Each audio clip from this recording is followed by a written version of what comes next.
So, ito na. Mga kababayan, 5 minutes na tayo.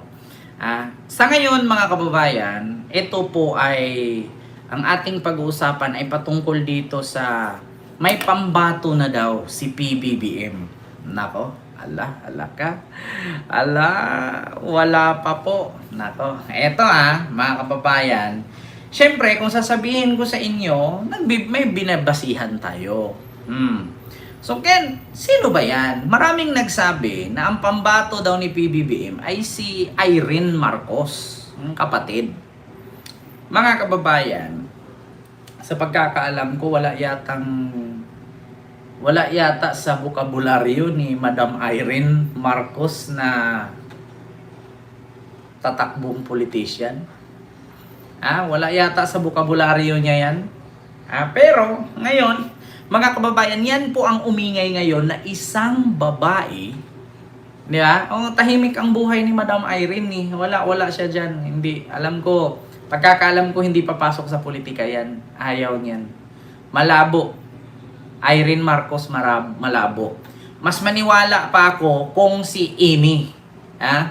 Mas maniwala pa ako kung si Amy Marcos, no? Yung bunso, ang tatakbo kasi yun matapang yun, may pagkatumbo yun may pagkalalaki yun Oo, maniwala pa ako kung yun. Maniwala ako kung si Amy. ang sabihin ninyo, pero si Irene wala. Wala. Kahit si First Lady Lisa, mga kababayan, wala, hindi. Sabi nga ni First Lady Lisa, politics, no. They can't afford me. I am very New York. Maniwala pa ako kay Amy. Si Amy, yung bunso, yung sabi nilang adopted daughter ni Apulacay. Maniwala pa ako na pag yun ay pumasok talaga. Pero hindi pa yata pasok ang edad ni Amy. Ilang taon pa lang yata si Amy, sa pagkakaalam ko, nasa ano pa yata? 38, 39 pa yata. Amy, wala yun. Pero pagdating dyan, pero alam ko, mga kababayan, si Amy, si Amy, hindi si Amy, Diyos ko, si Amy, wala. Ito po kasi, mga kababayan, ang nakarating ngayon, nag-trending po kasi ito sa BBB, loyalista, sa mga loyalista, na meron daw pambato si PBBM ngayon, confirm, babae. Ang tawag nga nila dito ay sleeping giant. Nako. Sleeping giant daw ito. May presidente na tayo. Ang tawag nila dito ay sleeping giant.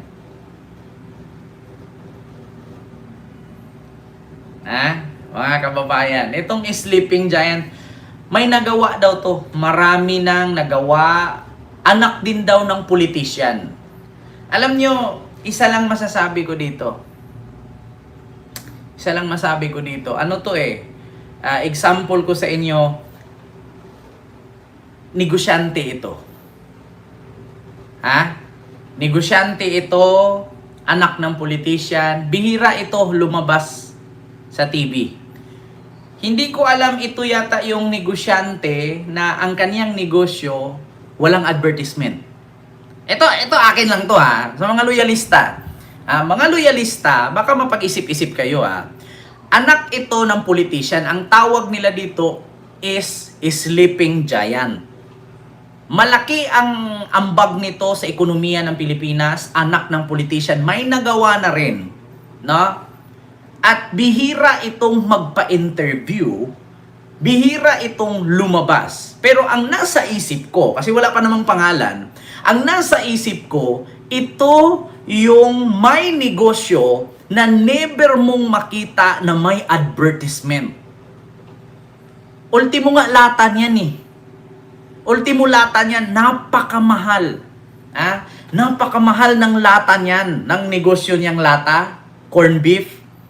Pero walang level yan. Puti, tas pangalan, maliit lang, pero napakasarap ng corn beef niyan.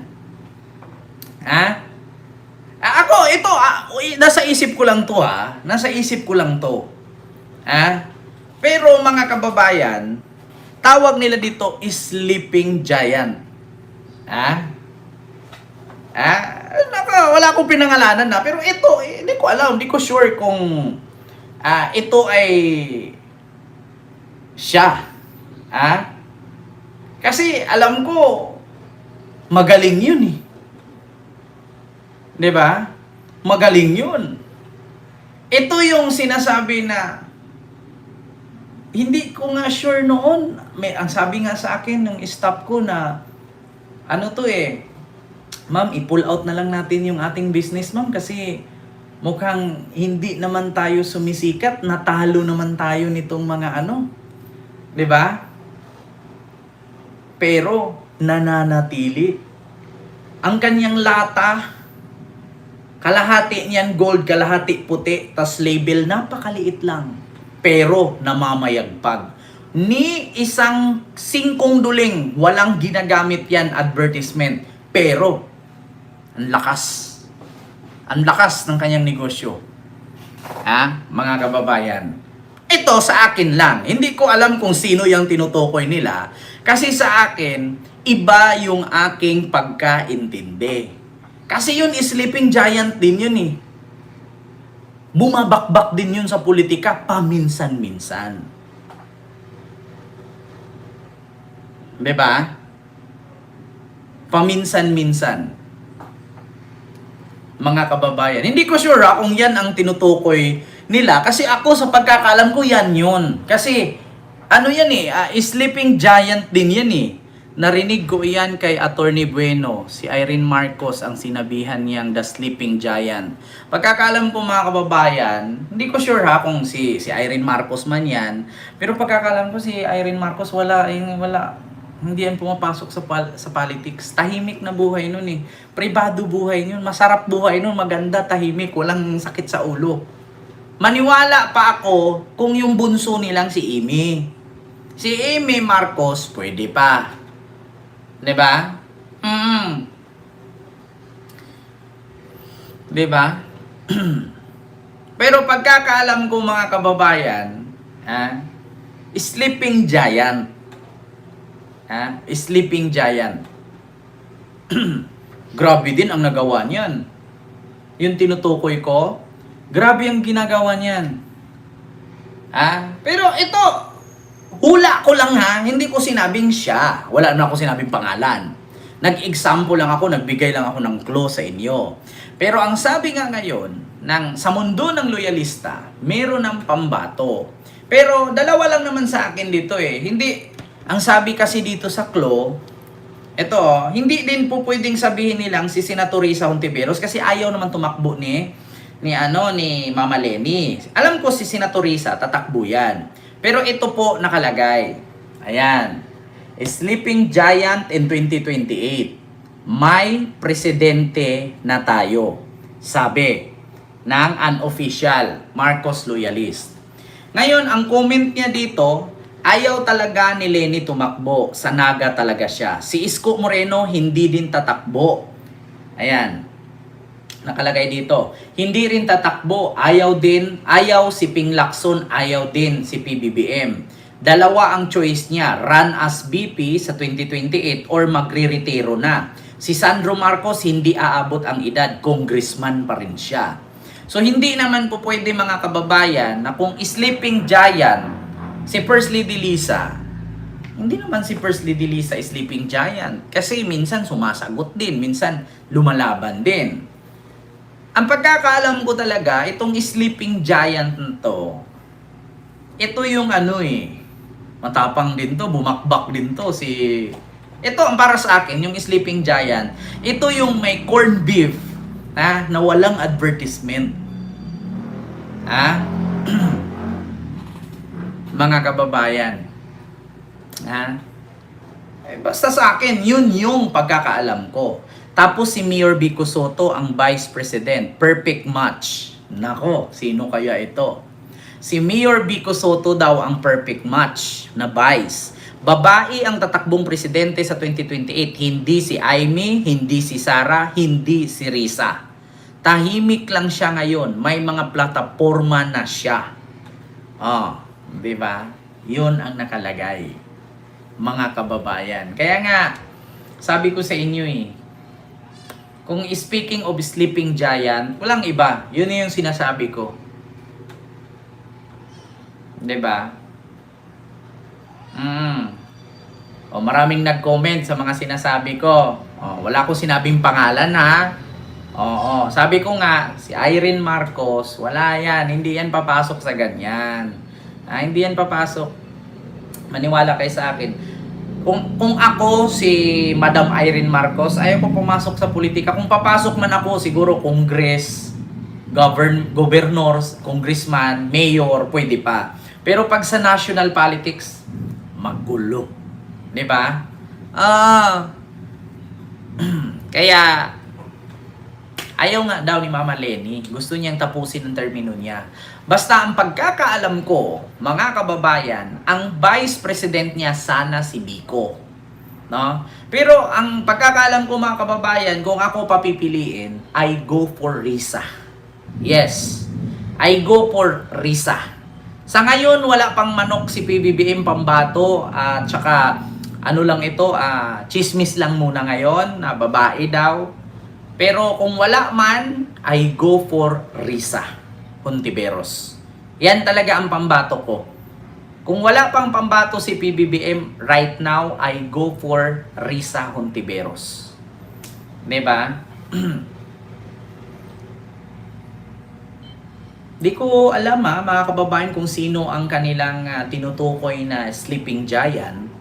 Kasi si Senator Risa hindi natutulog yan. Hindi rin higante yan. Lumalaban nga lang. Palaban. Hindi kaya ni Risa. Ayaw nga niya maging chairman ng BRC. Inatrasan niya. Pangulo pa kaya. Hindi. MSRB, Ma'am MSRB, nag-declare na po si Senator Risa. Tatakbo talaga siya president. Sinabi na niya yan noon pa. Puso at talino ang puhunan. Actually sa akin mababae man o sa malalaki, wala naman akong pakialam kung anong gender maging presidente. Ang sa akin lang ay yung iniisip ay for governance. Not for the power and the position. For the governance.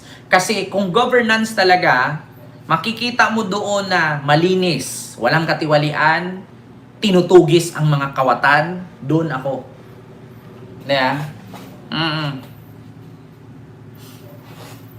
Diba, mga kababayan, doon ako. Kaya, basta yun lang ang inaano ko sa inyo mga kababayan, yun lang ang sinishare ko sa inyo. Pero pagkakaalam ko kasi, pag sinabi kasi nating sleeping giant, wala akong ibang naiisip kung di, yung may-ari ng isang business na never nagpa-advertisement, walang advertisement maskin sa TV. Ang kanyang lata, pangalan lang, tas naka-display lang. Minsan na nga daw sila sumuko Pero, kahit papano, lumakas. Diba? Yun po yun mga kababayan, yung aking shinare sa inyo. Meron na daw pambato si PBBM na tinagurian at tinawaga, binansagan nilang the sleeping giant. Babae. Hindi naman po pwedeng si Dabiana. Diba? Hindi naman po pwedeng si Dabiana. Kasi kung si Dabiana talagang wala, hindi mo na naririnig kung nasaan siya. Pero yun, giant yun. Diba? The sleeping giant, si Dabiana. Kung ako pa sasabihin, si Dabiana, natutulog, malaking babae yun At saka ngayon, bakit? Nabalitaan nyo bang nandyan siya? Nabalitaan nyo bang inisyu siya sa showbiz? Wala! Sleeping giant, si Dabiana. Di ba? Maria ang umpisa ng pangalan. Nako, mga kababayan, si Irene Marcos nga, Kent, ang sleeping giant ni PBBM. Napanood kaya, napanood ko yan, loyalist ako Actually, mga kababayan, ako, pagkakaalam ko kasi talaga si Madam Irene, wala kasing balak si Madam Irene sa ganyan Kasi kung tutusin, noon, pumasok na siya sa mga ganyan. Wala talaga. Ayaw niyang sumali sa ganyan Kasi bakit? Mas maganda kasi ang buhay pribado kaya yung business na lang, tapos mamuhay ka na lang. Mas maganda yung ganun eh. 'Di ba? Pero hindi natin alam. Hindi natin alam. I don't think so tatakbo si Irene kasi never yan sumali sa politics. Iyan nga, 'di ba? Jigon ba? Hindi talaga ako naniniwala na si Madam Irene Marcos ay tatakbo. Kasi bakit? Never talaga yan nakatatak sa bokabularyo niya. Wala talaga yan. Hindi. Ako, sabi ko sa inyo, ayaw ko dito yung maghamon eh. Yung paputol daliri kung tatakbo. Never. Ako na mismo nagsabi mga kababayan. Kung tutuusin kung si Madam Irene papasok sa politics noon pa. Diba? Pero si Madam Irene wala talaga sa bokabularyo niya yan papasok sa politics. Maniwala kayo sa akin. Mas maniwala pa ako kung si First Lady Lisa ang papasok. Maniwala pa ako. Pero si Irene, wala kang ano diyan. Wala kang maaasahang papasok sa politics yan. Hindi talaga yan papasok. Ay nako. Ewan ko lang, hindi ko sure. Alam ko kaya naman niya kasi syempre pinalibutan siya ng mga politician, mga kapatid niya, tatay niya, nanay niya, mga pamangkin niya. Pero kung sa pangalang papasok siya sa politics para sumakit ang ulo niya, wala talaga, sa totoo lang. Kasi, alam mo, pribado buhay niyan eh, tahimik niya, napakabait niyan, tahimik, kahit pupunta ng palengke yan, bodyguard niyan, isa lang, minsan driver nga lang kasama, tas pag naglakad sa palengke yan, yung kamay nasa likod lang, nakaganon. Tas mamili yan, ito kamote, ito gabi, ito saging, ganon lang yan mamili. Minsan magbitbit pa na isda yan, ito isda, tas may kasama driver. Wala talaga, sa totoo lang. Hindi ko nakita na may tsansang papasok sa politics, wala. Pero hindi naman siya yung suplada, wala, yung makikahalubilo sa tao, yes. Kasi sanay siya dyan sa politics. Pero yung papasok sa mundo ng politika, wala. Sa totoo lang, wala talaga. Hindi ako naniniwala na papasok si Irene. Maniwala kayo sa akin mga kababayan. Hindi ako naniniwala na papasok yan. Kasi, kung ako lang sa posisyon niya, hindi ko talaga sakitin ang ulo ko. Sa totoo lang. Ang ganda ng buhay niya eh. Di ba? Tahimik ang mundo niya. Tapos papasok siya sa politics kasi sasakit yung ulo niya. Tapos araw-arawin siyang mumurahin ng mga DDS. Ako hindi na ako papasok sa ganun. Sa totoo lang. Bakit kailangan mo pumasok sa ganyan? Sasakitin yung ulo ko. Tapos mumurahin ako ni Sara. Mumurahin ako ni Pulong, ni Baste. Tapos pag mumurahin ako ng mga uto-uto nila supporter. Hindi na, oy. Milyonarya na ako. Bilyonaryo na kami ng pamilya ko. Papasok pa ako sa ganyan. Diba? Ako, in my own point of view to diba? Ang ganda na ng buhay niya. Alam ko, hindi talaga papasok yan. Hindi ako naniniwala kasi bakit? Maskin yung mama ko, yung mama ko sinabihan ko, ma, itong sinasabi nilang sleeping giant, hindi kaya ito si Irene? Sabi niya, Diyos ko, si Irene hindi papasok sa ganyan. Sabi ni mama, kung tutuusin, sana noon nakipagsabayan na siya kay Amy at kay Bongbong. Mas nauna pa nga si Sandrong pumasok. Kaya nga, maskin mama ko, ayaw maniwala na si Irene. Kasi kung tutusin, sana noong 2022, sumabay na siya. Diba? Sa totoo lang mga kababayan, sabi nga ni Willie Rebelliam hindi mo kailangan pumasok sa politika kung gusto mo lang din naman tumulong. Pumasok ka sa politika kung gusto mo ng power. Pero pagdating kay Irene Marcos, hindi talaga ako naniniwala. Sa totoo lang mga kababayan. Mas naniwala pa ako si Amy, yung bunso. Diba?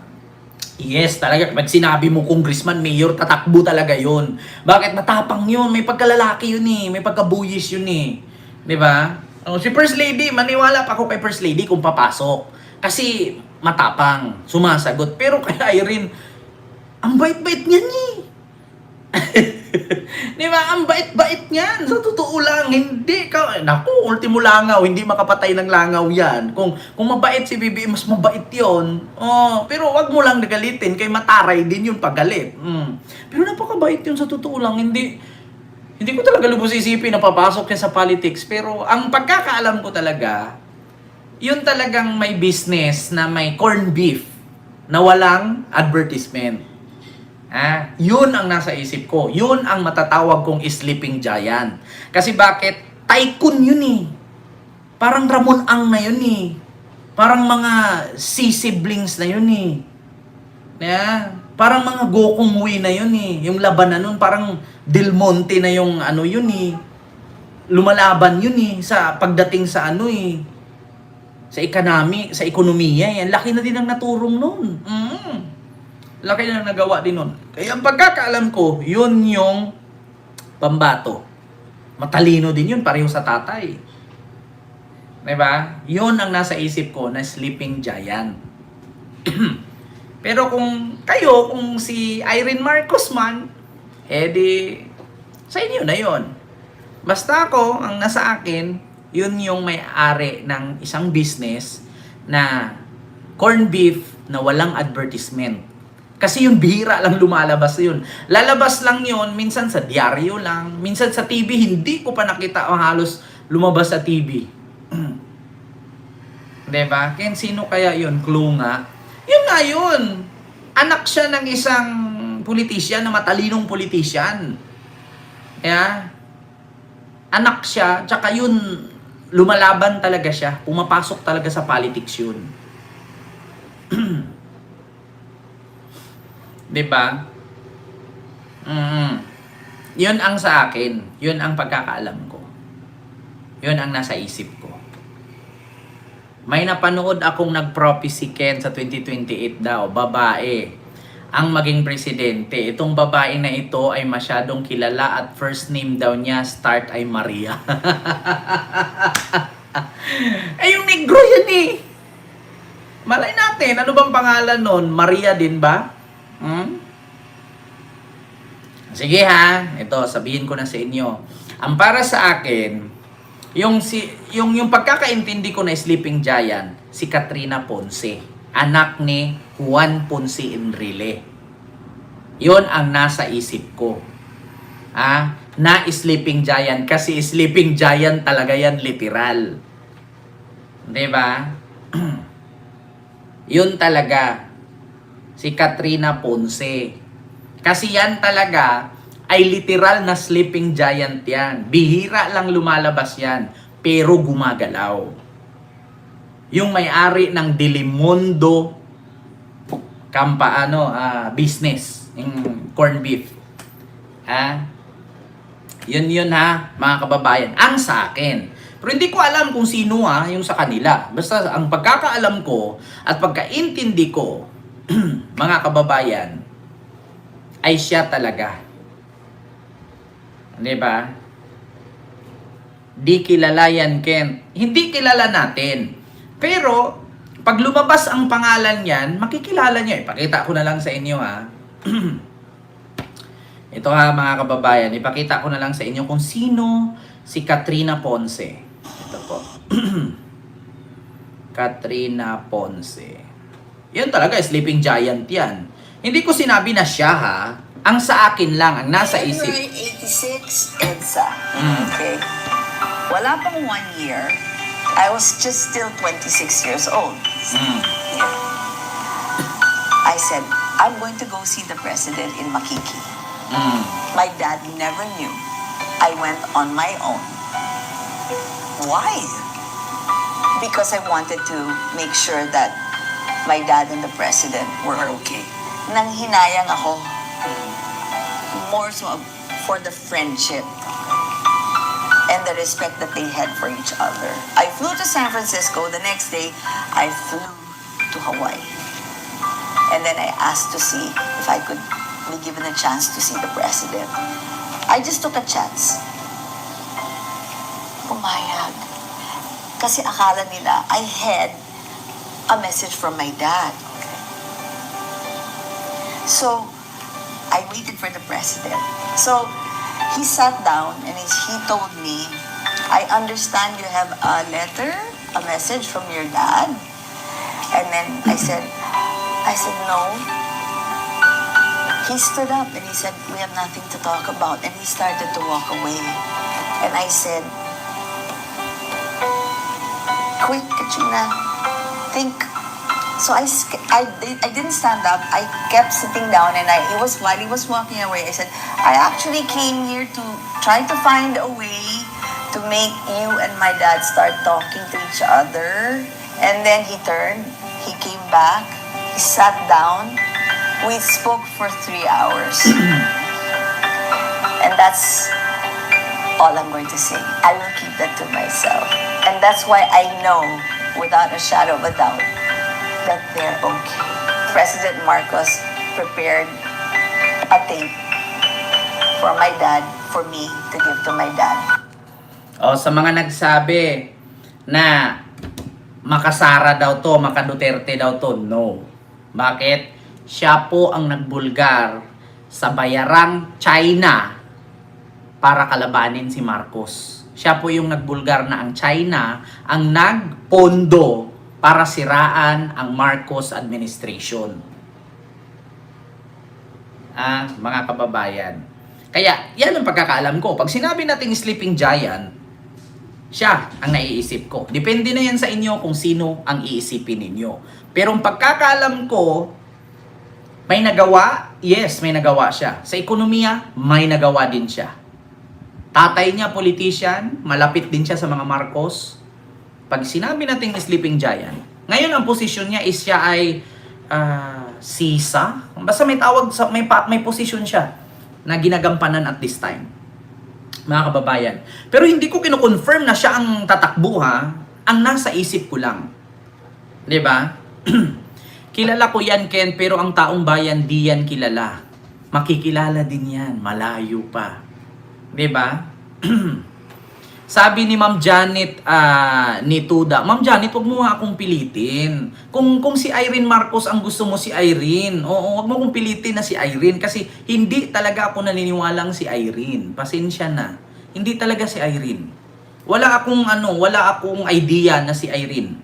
Ang pagkakaalam ko, siya. Si Katrina Ponce. Hindi si Irene. Kasi kung ako man tatanungin, kung tutuusin si Irene papasok sa politics, dapat nung 2022, sumama na siya. Sumabay na siya kay PBBM. Para pagdating ng 2028, makikita ng tao, masusundan ng tao ang yapak niya. 'Di ba? Mahirap kasi kung si Irene Marcos ang tatakbo. Si Irene kasi, isa lang ang sasabihin ng kalaban dyan. Never pa siyang pumasok sa politics. 'Di ba? Dapat kailangan noong 2022 sumabay na siya para may susunod na pipilian ang tao. 'Di ba? Basta sa akin hindi ko ipupush na si Irene Marcos. Ayaw kong i-push kasi bakit? Hindi pa naman kasi confirm. 'Di ba? Kasi kung sabihin natin sleeping giant, si Irene may nagawa naman. Pero pagdating kasi sa politics, isa lang ang masasabi ko. Kung ako si Madam Irene, huwag na akong pumasok sa politics, masisira lang ang buhay ko. 'Di ba? Mahirap kasi mga kababayan, pag sinabi mo, didiretso siyang tatakbo sa ito, ha. Hindi ko sa anuhin na ibaba si Madam Irene. Mahirap kasi na, ang isipin kasi agad ng tao, Nipo baby yan eh. Dumaan pagka Nipo baby yan. Hindi man lang dumaan pagka barangay chairman, mayor, hindi man lang dumaan congressman, diretso president. Malaking question ni. Malaking question. 'Di ba? Malaking question. 'Di ba? Ayaw niyo si Aimee is sleeping manga. Sa totoo lang mga kababayan, kung sakali man na si Madam Irene dapat ang tatakbong president sa 2028, ang pagtakbo kasi ng presidente mga kababayan, hindi kasi yan na porket bababa na si BBM sa 2028, ngayon magpaplano na siya 2026. Mga kababayan, hindi mo ang pagtakbo ng presidente, hindi mo pwedeng pag-isipan niya ng 1 week, 1 month, 1 year, 2 years, 3 years. Isipin niyo si PBBM. Ilang years siya bago nagplanong tumakbo. Mga kababayan, tandaan ninyo, ang papasukin mo, president position. Magpatakbo ka nga lang ng kumpanya, masakit na sa ulo, paano pa yung magpatakbo kang buong bansa? 'Di ba? Maniwala pa ako si Aimee. Yes, si Aimee, sleeping mangga. Pero pag si Madam Irene, hindi. Kasi kung tutuusin na, kung papasok talaga siya sa politics, dapat nung 2022 pa lang, sumabay na siya kila Sandro. Sumabay na siya kay PBBM, edi dapat nagsenador siya para kumarga na siya o maskin congressman man lang, parang may katuwang si Sandro sa kongreso. 'Di ba? Kaya wala sa aking timeline na papasok si Madam Irene. Ang pagkakaalam at pagkakaintindi ko na tinutukoy na sleeping giant, si Katrina Ponce. Yan talagang pagkakaalam ko. Kasi yan, may nagawa na din yan sa bayan, magaling din yan pagdating sa economics, at ang kanyang tatay ay kilala po nating matalino pagdating sa politiko, sa bugasya, at sa ekonomiya. Di ba? Yan talagang pagkakaalam ko. Malayong tatakbo si Madam Irene. Siyempre, isa lang ang ibabash ng DDS niyan, mga kababayan. Tatakbo ka, presidente, hindi ka nga nag-chairman ng barangay, hindi ka nga nag-mayor. Di ba? Yan agad ang sasabihin ng tao. Si Sara, tumakbong vice president, nag-mayor naman. May alam siya sa local government. 'Di ba? Si Sandro tatakbong president, nag-congressman naman eh. 'Di ba? Agad-agad may ganyan kasi, mga kababayan. Mahirap kasi na diretsong talon si Madam Irene. Kaya 'di ba? Ayaw ko talagang pangunahan na tatakbo siya. Ang pagkakaalam ko, sleeping giant, Katrina Ponce. 'Di ba? 'Yun lang ang sa akin. Yun ang sa akin, mga kababayan. Basta ito, wala pa namang ano lang naman yan, haka-haka lang naman yan. Chismis lang naman yan. Ang chismis, minsan hindi totoo, minsan totoo. 'Di ba? Kaya sa totoo lang, mga kababayan, ganun yun. 'Di ba? Ito yung sunod. Mga kababayan, lipat tayo sa ibang topic. Hayaan na natin magkagulo-gulo yung isip natin. Si Cory housewife lang, sabi ni Rodrigo Batad. Ayan. Actually, ganito yan, mga kababayan. Pagdating kasi kay Cory Aquino, hindi natin siya masasabing housewife lang. Kasi ganito, may rason kasi yung pagtakbo niya. Meron kasi siyang pinanindigan. Meron siyang layunin. 'Di ba? Kahit housewife siya, inikutan din naman siya ng pamilyang politika. At saka may rason siya kaya sa tumakbo. Kasi bakit? Nakita nyo naman ginawa kasi sa asawa niya. At kung yun ang kanyang paninindigan, yun ang kanyang adhikain, yun ang kanyang paniniwala, wala tayong magawa.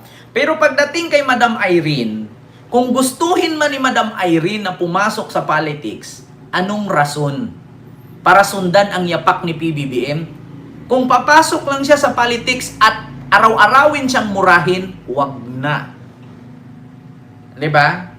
Kung ako sa posisyon niya, may business na ako, maganda na buhay ng pamilya ko, bakit ko papasukin yung politikang magulo?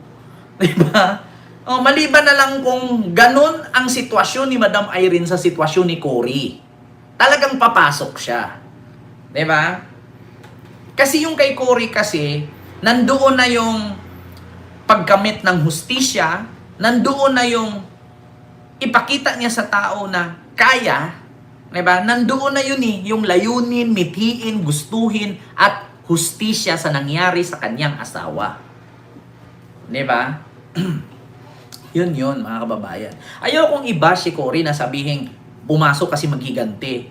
Kahit naman si Sara, ano bang purpose ni Sara? Kaya tatakbo siyang presidente sa 2028. Ngayon, wala naman siyang ginawa. To revenge. Yan lang naman talaga kay Sara. To revenge. Alam niyo kung bakit? Pag si Sara naging presidente sa 2028, pauwiin niya yan si Digong, palayain si Kibuloy, palabasin si Tebes, lahat ng kaalyadong may kaso, absuelto. Tapos ang usapan. Yun naman purpose ni Sara. Pansariling interes.